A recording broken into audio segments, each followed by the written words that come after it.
Žijeme v digitálnych časoch a je jasné, že fixka a tabuľa vyučovanie neoživia.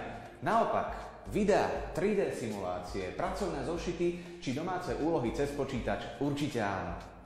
Treba spraviť súčiastku na 4 nástroje, pričom musí tam byť nejaký vnútorný sústružnícky nôž. Spraviť na ňu technológiu stačí, keď si napíšete presné podmienky a vložíte do počítača potom do programu. Ja ako odborný učiteľ strojárskych predmetov si neviem predstaviť vyučovanie bez digitálnej techniky, nakoľko žiaci lepšie chápu učivo, vedia si ho zopakovať, vedia si učivo dobrať aj za domácu úlohu. Určite radi sa učia pomocou nejakej digitálnej techniky ako klasickým spôsobom. Keď používame interaktívne tabule, tak vidíme názornú ukážku, ako to máme robiť a ako to bude vyzerať celý ten priebeh toho ďalšieho vyučovania. Naša spoločnosť poskytla prostredníctvom národného projektu inovatívne a jedinečné riešenie, ktoré spĺňa atribúty a potreby moderného vzdelávania v európskom štandarde v rámci e-learningu. Daný systém pracuje na základe 3 komponentných riešení. Prvým je hardwarová a softwarová infraštruktúra, na základe ktorej pracuje technologická platforma. Celé riešenie je uložené v dátovom centre Ministerstva školstva.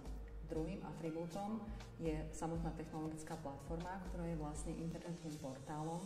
Tretím dôležitým komponentom je digitálny obsah. Učiteľ si môže vybrať príslušný vzdelávací objekt, ktorý použije počas vyučovacej hodiny. Osobitnou kategóriou je metodický list, ktorý slúži učiteľovi na to, aby sa pripravil na príslušnú hodinu alebo svoj vzdelávací program. V rámci národného projektu Rozvoj stredného odborného vzdelávania budú moderné didaktické pomôcky dodané na stredné odborné školy, ktoré vyučujú vybrané skupiny odborov. Pôtnictvo, strojárstvo, elektrotechnika, technická aplikovaná chémia, potravinárstvo, spracovanie dreva, stavebníctvo a poľnohospodárstvo. Pomôžeme zmodernizovať vzdelávací proces na stredných odborných školách, skvalitniť a zatraktívniť štúdium pre žiakov. Konkrétne ide o žiakov 1. až 3. ročníkov, respektíve 1. až 4. ročníkov. Ide o zmenu obsahu a metód vzdelávania prostredníctvom moderných didaktických pomôcok určených pre žiakov a pedagógov zapojených stredných odborných škôl. Aby sme zabezpečili využívanie tohto digitálneho obsahu, dodáme na zapojené stredné odborné školy notebooky s príslušenstvom, softvérom, digitálnymi dataprojektormi a osúčením miestnosti.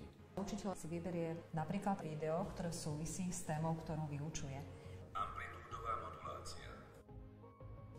Učebné pomôcky, ktoré dostávame cez projekt RSOV, nám pomáhajú rozšíriť základnú školy pri výučbe. Nie je len o hardware, ale hlavne o software, tak aby sme vedeli využívať v jednotlivých predmetoch pripravené tematické časti, ktoré sú súčasťou učiva. Takéto moderné metódy vzdelávania patria do škôl, veď žijeme v 21. storočí. Mohli by ovplyvniť aj rozhodovanie deviatakov, ktorá stredná škola ich najlepšie pripraví do života.